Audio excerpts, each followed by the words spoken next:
دورہ تفسیر قرآن پارہ نمبر 23 سورۃ یاسین کا بقیہ حصہ ہے، جس میں اللہ تعالیٰ نے اپنی قدرت کی بہت سی نشانیاں بتائی ہیں۔ اس کے بعد ایک بستی کا ذکر کیا ہے جس کی طرف 2 پیغمبر مبعوث فرمائے گئے اور انہوں نے ان کو دین حق کی طرف بلایا، مگر ان کی بستی نے تکذیب۔ پھر ایک شخص بستی کے پرلے کنارے سے دوڑتا ہوا آیا کہ اے میری قوم، پیغمبروں کے کہے پہ چلو اور وہ تم سے کوئی صلہ نہیں مانگتے۔ یہاں پہ پھر 23ویں سپارے میں اسی کا قول نقل کیا جا رہا ہے، اور مجھے کیا ہے کہ میں اس کی عبادت نہ کروں جس نے مجھے پیدا کیا، اور اسی کی طرف تمہیں لوٹ کے جانا ہے، اور اگر میں اللہ کو چھوڑ کے کسی اور کو معبود بناؤں تو میں سری گمراہی میں مبتلا ہو جاؤں گا، اور میں تو اپنے رب پہ ایمان لایا۔ تو اس کو حکم ہوا کہ جنت میں داخل ہو جا، یعنی وہیں پہ اس کے لیے جنت کے حصول کا حکم کر دیا گیا۔ لیکن وہاں جاتے ہوئے بھی اللہ تعالیٰ فرماتے ہیں کہ اس کو فکر تھی کہ کاش میری قوم کو خبر ہو۔ ایک سچا داعی حق جو ہوتا ہے وہ اپنی قوم کا صحیح خیر خواہ اور ہمدرد ہوتا ہے۔ پھر اللہ تعالیٰ فرماتے ہیں ہم نے اس کی قوم پہ کوئی لشکر نہیں اتارا، بلکہ صرف ایک چنگاڑ تھی جس سے وہ بجھ کے رہ گئے۔ ان پہ پھر عذاب نازل کر دیا گیا چنگاڑ کا۔ پھر اللہ پاک فرماتے ہیں یا حسرتاً علی العباد، بندوں پہ افسوس ہے کہ ان کے پاس جو بھی پیغمبر آتا وہ اس سے مذاق کیا کرتے تھے، اور ان سب کو ہمارے روبرو حاضر کیا جائے گا۔ ان کے لیے پھر اللہ تعالیٰ اپنی قدرت کے بہت سے دلائل دیتے ہیں کہ ان کے لیے بہت سی نشانیاں ہیں، جیسے کہ مردہ زمین ہے، اس میں ہم نے اناج اگایا، ان کے لیے کھجور انگور کے باغ پیدا کیے، اور پھر ہم نے زمین کی نباتات سے اور خود ان کے اپنے جنسوں سے ان کے جوڑے بنائے، اور رات بھی ایک نشانی ہے ان کے لیے جس میں سے ہم دن کو کھینچ لیتے ہیں تو اندھیرا چھا جاتا ہے۔ سورج بھی اپنے مقررہ راستے پہ چلتا ہے، چاند کی بھی ہم نے منزلیں مقرر کر دی ہیں، یہاں تک کہ وہ کھجور کی پرانی شاخ کی طرح یعنی باریک سا ہو جاتا ہے۔ نہ ہی سورج چاند کو پکڑ سکتا ہے، نہ ہی رات دن سے پہلے آ سکتی ہے، یہ سب اپنے اپنے دائرے میں تیر رہے ہیں۔ پھر سائنسی روح سے ہم دیکھیں تو جس طرح آغاز کائنات سے مختلف نظریات تھے، پہلے انہوں نے کہا سورج ساکن ہے، پھر انہوں نے کہا زمین ساکن ہے، اور سب چیزیں اس کے گرد گھوم رہی ہیں۔ کھربوں ڈالر خرچ کر کے انہوں نے معلوم کیا کہ ہر چیز اپنے اپنے میدان میں گھوم رہی ہے، جبکہ قرآن پاک کی آیت میں 1400 سال پہلے ہی یہ بتا دیا گیا تھا۔ اور پھر مزید نشان اللہ تعالیٰ بتاتے ہیں کہ ہم نے ان کی اولاد کو ایک بھری ہوئی کشتی میں سوار کیا، جس طرح کہ حضرت نوح علیہ السلام کی قوم کو دوبارہ انہیں آدم ثانی کہا جاتا ہے، اس کے بعد رہی صحیح دنیا کو نجات دی گئی، کیونکہ آدھی دنیا تو طوفان نوح سے ہی غرق ہو گئی تھی۔ پھر اللہ پاک ان کافروں کے بارے میں مختلف ان کے رویوں کا ذکر کرتے ہیں کہ جب ان کو خرچ کرنے کا کہا جاتا ہے تو مومنوں سے کہتے ہیں ہم ان کو کھلائیں جن کو اگر اللہ چاہتا تو خود کھلا دیتا۔ پھر اللہ پاک انہیں عذاب سے ڈراتے ہیں، کیا یہ بھی اس چنگاڑ کے منتظر ہیں جو اس حال میں ان کو پکڑے گی جب یہ آپس میں جھگڑ رہے ہوں گے، پھر نہ تو یہ وصیت کر سکیں گے، نہ ہی اپنے گھر والوں کی طرف لوٹ سکیں گے، سور پھونکا جائے گا تو یہ اپنے پروردگار کی طرف دوڑ پڑیں گے قبروں سے نکل کے، اور پھر کہیں گے ہائے ہائے کس نے ہمیں ہمارے خواب گاہوں سے جگا دیا۔ تو یہ تو صرف ایک زور کی آواز ہوگی۔ جنتیوں کا ذکر ہے کہ وہ جنت میں اپنی بیویوں کے ساتھ تختوں پہ بیٹھے ہوں گے سایوں میں، اور ان کے لیے میوے ہوں گے اور جو کچھ بھی وہ چاہیں گے، اور پروردگار مہربان کی طرف سے ان کو سلام پیش کیا جائے گا، اور گناہ گاروں کو حکم دیا جائے گا کہ آج تم الگ ہو جاؤ۔ کیا ہم نے تمہیں کہا نہیں تھا کہ شیطان کی پوجا نہ کرنا، وہ تمہارا کھلا دشمن ہے، اور یہی وہ جہنم ہے جس کی تمہیں خبر دی جاتی ہے۔ آج ہم ان کے منہوں پہ مہر لگا دیں گے، اور اگر ہم چاہتے تو ان کی آنکھوں کو مٹا دیں، پھر یہ راستے کو دوڑیں تو کہاں دیکھ سکیں گے، اور ہم چاہیں تو ان کی صورتیں مسخ کر دیتے۔ پھر اللہ تعالیٰ ان کے شرک کا ذکر کرتے ہیں کہ ہمارے سوا اوروں کو معبود بناتے ہیں کہ وہ ان کی مدد کریں۔ کیا انسان نے نہیں دیکھا کہ ہم نے اس کو نطفے سے پیدا کیا، اور پھر وہ تڑاک پڑاک جھگڑنے لگا اور ہمارے لیے مثالیں بیان کرنے لگا کہ ان ہڈیوں کو کون زندہ کرے گا؟ تو کہہ دو کہ انہیں وہی زندہ کرے گا جس نے ان کو پہلی دفعہ پیدا کیا، اور جس نے آسمان و زمین کو پیدا کیا وہ اس بات پہ کیا قادر نہیں کہ ان جیسوں کو ویسے ہی دوبارہ پیدا کر دے؟ کیوں نہیں، وہ تو بڑا پیدا کرنے والا علم والا ہے۔ اس کی شان یہ ہے جب کسی کام کا ارادہ کرتا ہے تو کہتا ہے ہو جا، بس وہ ہو جاتی ہے۔ وہ ذات پاک ہے جس کے ہاتھ میں ہر چیز کی بادشاہت ہے، اور اسی کی طرف تم کو لوٹ کر جانا ہے۔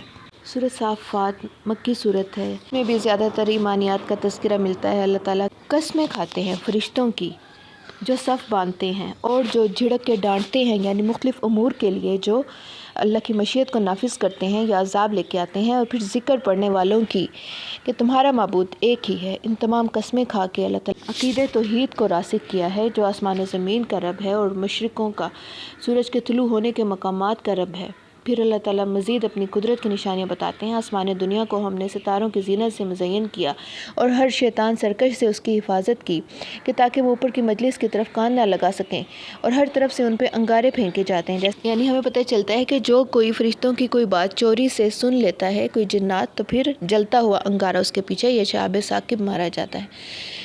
پھر سوالی انداز اختیار کیا کہ ان سے پوچھو ان کو بنانا مشکل ہے، یہ جتنی خلقت ہم نے بنائی ہے اس کو ہم نے ان کو چپکتے ہوئے گارے سے بنایا ہے، لیکن تم تعجب کرتے ہو اور یہ مذاق کرتے ہیں. جب ان کو نصیحت کی جاتی ہے تو نصیحت قبول نہیں کرتے، اور کبھی جادو کی مثالیں دیتے ہیں کہ یہ قرآن پاک نعوذ باللہ جادو ہے، اور کبھی عقیدہ آخرت پہ مختلف شکوک و شبہات کا ذکر کرتے ہیں کہ جب ہم مر گئے، مٹی اور ہڈیاں ہو گئے، تو کیا ہمارے باپ دادا بھی اٹھائے جائیں گے اور ہم بھی؟ تو اللہ تعالیٰ جواب دیتے ہیں فَإِنَّمَا هِيَ زَجْرَةٌ وَاحِدَةٌ، کہ ایک زور کی آواز ہوگی تو ان کو سمجھ لگ جائے گی، کچھ زیادہ تگدو نہیں کرنی پڑے گی، بس ایک ہی ڈانٹ پڑے گی. پھر اللہ پاک قیامت کے دن حکم فرمائیں گے کہ ان ظالموں کو اور ان کے ہم جنسوں کو جمع کرو اور ان کو جہنم کی طرف چلا دو. پھر ان کو کچھ دیر ٹھہراؤ، کھڑا کرو، ان سے کچھ پوچھنا ہے. تمہیں کیا ہو گیا؟ آج کیوں ایک دوسرے کی مدد نہیں کرتے؟ بلکہ آج تو فرما بردار بنے بیٹھے ہو.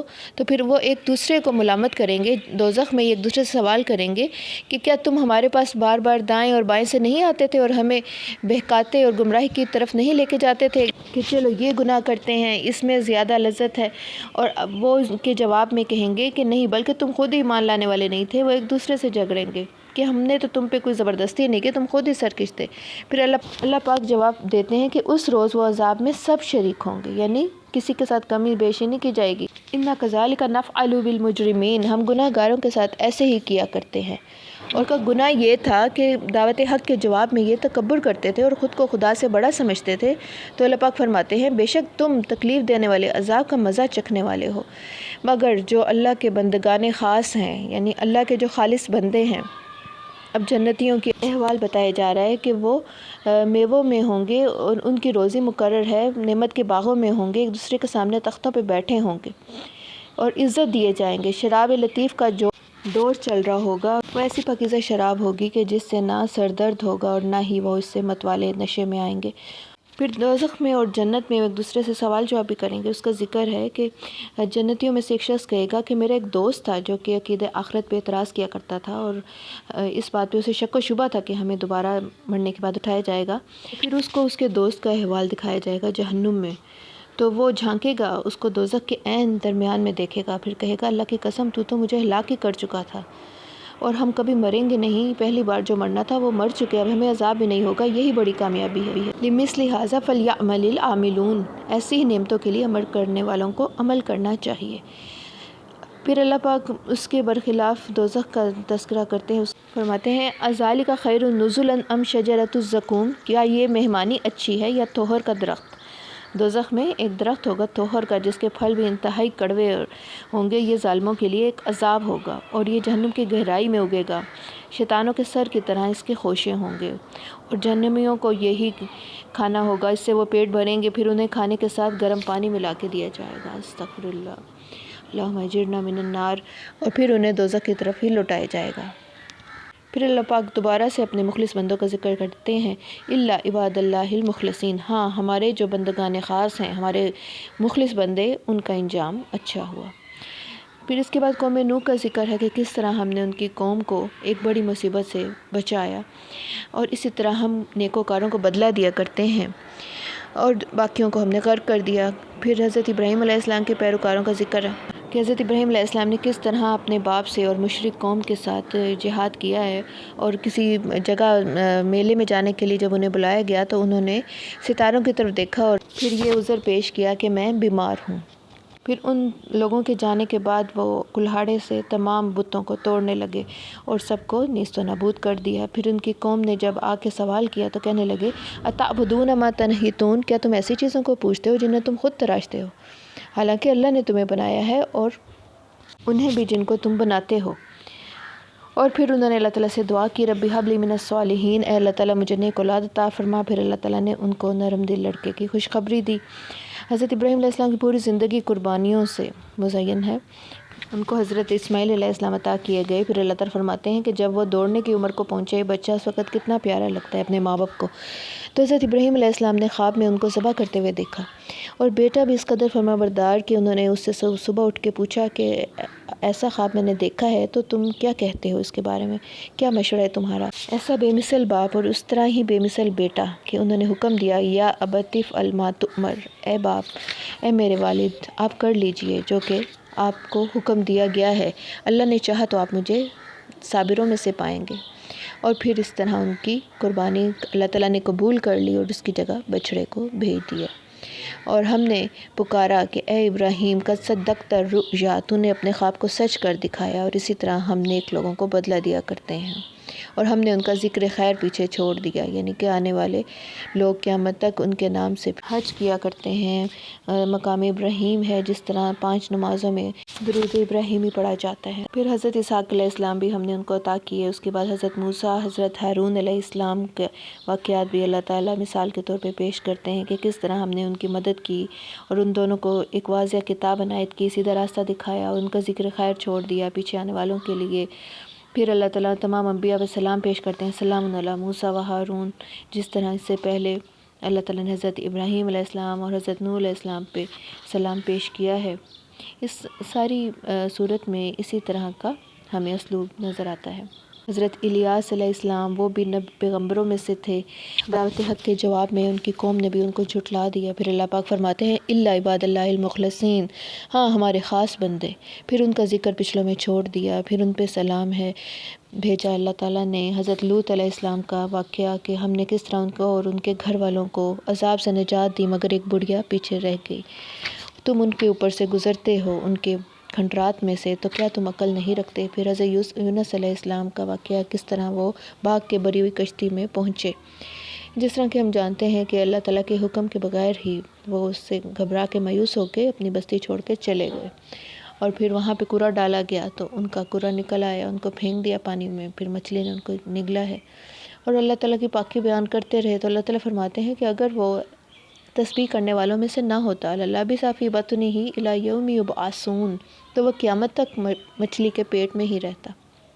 پھر کس طرح اللہ تعالیٰ نے ان کو فراخ میدان میں ڈالا، ان کے اوپر کدو کا درخت اگایا جیسے کہ مچھلی نے ان کو اگل دیا۔ اس کے بعد پھر ان کی توبہ قبول ہوئی، اور ان کو پھر ہم نے 1,00,000 یا اس سے بھی زیادہ لوگوں کی طرف پیغمبر بنا کے بھیجا۔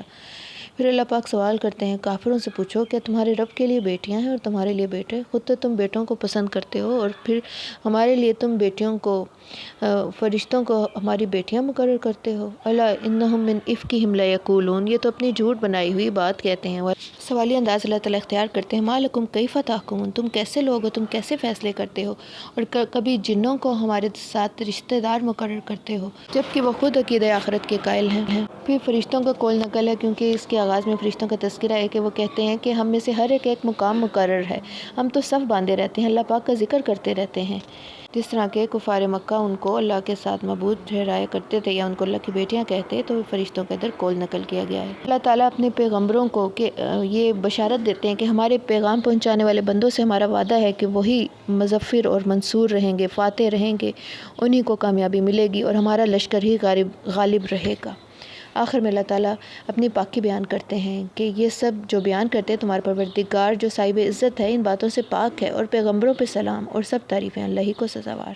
سورۃ سعد میں بھی مکی صورت ہے، ایمانیات کا تذکرہ ہے۔ قرآن پاک کی اللہ تعالیٰ قسم کھاتے ہیں اور فرماتے ہیں کہ کافر تو مخالفت اور غرور میں اٹکے ہوئے ہیں، ان سے پہلی امتوں کو بھی ہم نے ہلاک کیا، اور وہ عذاب کے وقت فریاد کرنے لگے، مگر اس وقت رہائی کا وقت نہیں تھا، اور وہ اس بات پہ تعجب کرتے ہیں، عقیدہ آخرت پہ ان کو تعجب ہے، اور کہتے ہیں کہ نبی صلی اللہ علیہ وسلم تو جادوگر ہیں یا جھوٹے ہیں، کیا اس نے ہمارے اتنے معبودوں کی جگہ ایک ہی معبود بنا دیا؟ یہ تو بڑی عجیب بات ہے۔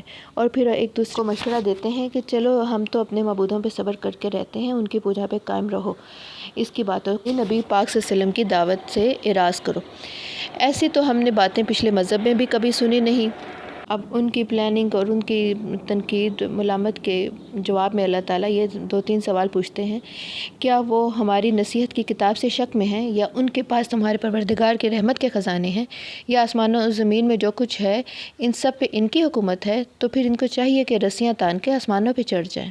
یہ تو شکست کھائے ہوئے گروہوں میں سے ایک لشکر ہے۔ اس کے بعد پھر قوم نوح، عاد، قوم فرعون کا ذکر کرتے ہیں اللہ تعالیٰ کہ یہ سب قومیں، قوم سمود، قوم لوط، اصحاب الایکہ، یہ سب گروہ جو ہیں ان سب نے ہمارے پیغمبروں کو جھٹلایا تھا، تو پھر ان پہ ہمارا عذاب آیا۔ اور یہ تو صرف ایک زور کی آواز کا جس میں کوئی وقفہ نہیں ہوگا انتظار کرتے ہیں۔ اس دن یہ کہیں گے کہ اے رب ہمیں ہمارا حصہ حساب کے دن سے پہلے ہی دے دیجئے۔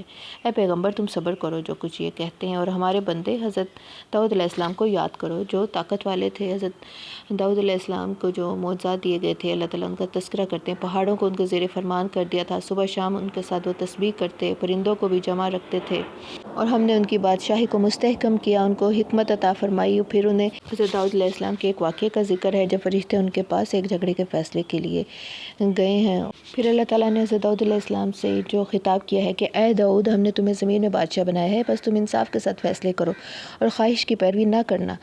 وَمَا خَلَقْنَا السَّمَاءَ وَالْأَرْضَ وَمَا بَيْنَهُمَا بَاطِلًا، پھر سے اپنی توحید کا اس بات کرتے ہیں کہ ہم نے آسمان و زمین کو جو ان کے درمیان ہے خالی از مصلحت پیدا نہیں کیا، بیکار نہیں بنایا، یا ہم ایمان والوں، عمل صالح والوں کو مفسدوں کی طرح برابر کر دیں گے اور متقین کا اور فجار کا ایک ہی طرح کا حشر کریں گے، یہ کیسے ممکن ہے؟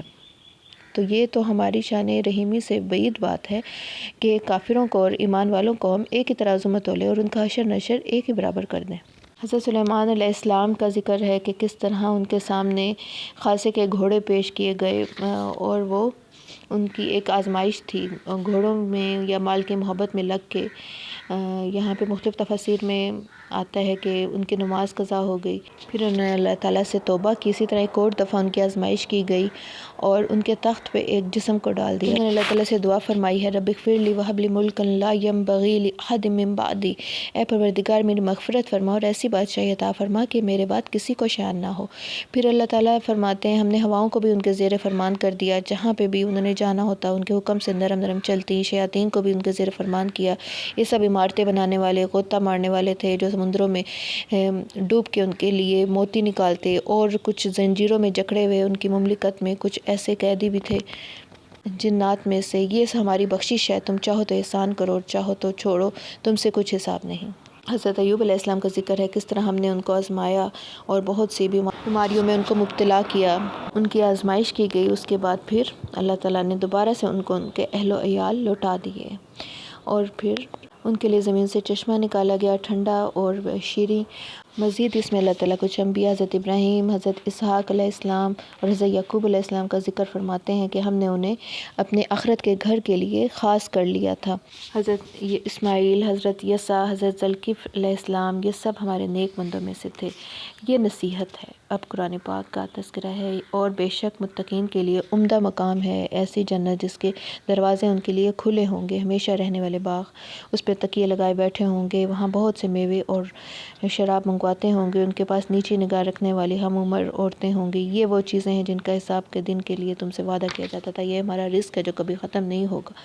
اور جبکہ سرکشوں کے لیے برا ٹھکانہ ہے جہنم، جس میں وہ داخل ہوں گے، ان کے لیے کھولتا ہوا گرم پانی اور پیپ ہوگا، اور اس طرح کے اور بہت سے عذاب ہوں گے۔ استغفر اللہ، اللہم اجرنا من النار۔ اس کے علاوہ خلافت آدم اور ابلیس کا تذکرہ ہے، اور اللہ تعالیٰ کا یہ قول ہے لَأَمْلَأَنَّ جَهَنَّمَ مِنْكَ وَمِمَّنْ تَبَعَكَ مِنْهُمْ أَجْمَعِينَ، کہ میں تجھ سے اور جو تیری پیروی کرتے ہیں ان سب سے جہنم کو بھر دوں گا۔ آخر میں اللہ تعالیٰ قرآن پاک کو اہل عالم کے لیے نصیحت قرار دیتے ہیں، اور یہ کہ تم سب کو اس کا حال ایک وقت کے بعد معلوم ہو جائے گا۔ اس میں اللہ تعالیٰ قرآن پاک کی حقانیت کا تذکرہ کرتے ہیں کہ ہم نے سچائی کے ساتھ نازل کی ہے، اور پھر اس بات کا اثبات کیا ہے کہ دیکھو خالص عبادت اللہ ہی کو زیبا ہے، اور جن لوگوں نے اس کے سوا معبود بنا لیے اور کہتے ہیں کہ ہم تو ان کو اس لیے پوچھتے ہیں کہ ہمیں اللہ کا مقرب بنا دیں، تو ان باتوں میں اللہ تعالیٰ ہی قیامت کے دن فیصلہ کرے گا۔ اللہ تعالیٰ بنی آدم پہ اپنے احسانات کا ذکر کرتے ہیں، ہم نے تمہیں ایک شخص سے بنایا، پھر اس سے جوڑا بنایا، تمہارے لیے چوپایوں میں سے بھی 8 جوڑے بنائے، جس طرح کی اور جگہ میں آتا ہے بھیڑ سے، بکری سے، اور اس طرح دوسرے جانور جن کا ہم گوشت استعمال کرتے ہیں اور ان کے سے فوائد لیتے ہیں۔ تمہیں تمہاری ماؤں کے پیٹ میں 3 اندھیروں میں بنایا ہے، یہی تمہارا پروردگار ہے، اسی کی بادشاہی ہے۔ پھر اللہ پاک فرماتے ہیں اگر تم ناشکری کرو گے تو اللہ تم سے بے پرواہ ہے، وہ اپنے بندوں کے لیے ناشکری پسند نہیں کرتا، اور اگر شکر کرو گے تو وہ اسے پسند کرے گا۔ پھر اس کے رویے کا، انسان کے رویے کا ذکر ہے کہ جب انسان کو تکلیف پہنچتی ہے تو اپنے رب کو پکارتا ہے، دل سے رجوع کرتا ہے، جب ہم کوئی نعمت دیتے ہیں تو پھر بھول جاتا ہے کہ جو اس نے ہمیں پہلے پکارا ہوتا ہے۔ کل یا عباد الذین آمنوا اتقوا ربکم، پھر اللہ تعالیٰ تقویٰ کا حکم دے رہے ہیں کہ اے بندو جو ایمان لائے ہو اپنے پروردگار سے ڈرو۔ جن لوگوں نے نیکی کی ان کے لیے بھلائی ہے اور اللہ کی زمین کشادہ ہے، بے شک صبر کرنے والوں کو بے شمار اجر ملے گا۔ اور اے نبی آپ ان سے کہہ دیجئے کہ مجھے حکم دیا گیا ہے کہ میں اللہ کی خالص عبادت کروں، اور یہ کہ میں سب سے اول درجے کا مسلمان بنوں، اور اگر میں اپنے پروردگار کا حکم نہ مانوں تو مجھے بڑے دن کے عذاب سے ڈر لگتا ہے۔ پھر اللہ پاک فرماتے ہیں فَاعْبُدُوا مَا شِئْتُم مِّن دُونِهِ، تم اس کے سوا جس کی چاہو پرستش کرو، بے شک نقصان اٹھانے والے وہی لوگ ہوں گے جنہوں نے اپنے آپ کو اور اپنے گھر والوں کو نقصان میں ڈالا۔ ان کے لیے اوپر سے بھی آگ کے سائبان ہوں گے اور نیچے آگ کے فرش ہوں گے۔ اس کے برخلاف اللہ تعالیٰ متقی لوگوں کا ذکر کرتے ہیں، ان کے لیے اونچے اونچے محل ہوں گے جن کے اوپر بالا خانے بنے ہوں گے۔ پھر اللہ پاک سوال کرتے ہیں بھلا جس شخص کا سینہ اللہ نے اسلام کے لیے کھول دیا ہو، اپنے پروردگار کی طرف سے روشنی پہ ہو، کیا وہ اس کی مانند ہو سکتا ہے اس کافر کی طرح جس کا دل سخت یہی سری گمراہی میں ہے؟ پھر اللہ تعالیٰ قرآن پاک کا ایک صفت بیان کر رہے ہیں کہ اس میں ہم نے بہت اچھی باتیں نازل فرمائی ہیں، اس کی آیتیں ایک دوسرے سے ملتی جلتی ہیں، یہ دہرائی بھی جاتی ہیں، مگر جو لوگ اپنے پروردگار سے ڈرتے ہیں ان کے بدن کے رونگٹے کھڑے ہو جاتے ہیں اس کو سن کے، پھر ان کے دل نرم ہو جاتے ہیں اور ان کے جسم بھی، اور پھر وہ اللہ کی یاد کی طرف متوجہ ہوتے ہیں۔ پھر بھلا وہ شخص جو قیامت کے دن اپنے منہ سے برے عذاب کو روکتا ہو، یعنی اپنے منہ کو ڈھال کے طور پہ برے عذاب کے سامنے رکھتا ہے، کیا وہ اس کی طرح ہو سکتا ہے جو کہ چین میں ہو؟ اور قرآن پاک میں ہم نے لوگوں کو سمجھانے کے لیے طرح طرح کی مثالیں بیان کی ہیں، یہ عربی زبان میں ہے، اس میں کوئی عیب نہیں۔ پھر اللہ پاک نبی صلی اللہ علیہ وسلم سے فرماتے ہیں کہ اے پیغمبر تمہارا بھی وصال ہوگا اور یہ بھی مر جائیں گے، پھر تم سب قیامت کے دن پروردگار کے سامنے جھگڑا کرو گے اور اس دن اصل فیصلہ کیا جائے گا۔ واللہ اعلم بالصواب۔ ربنا تقبل منا انک انت السمیع العلیم وتب علینا انک انت التواب الرحیم وما علینا الا البلاغ۔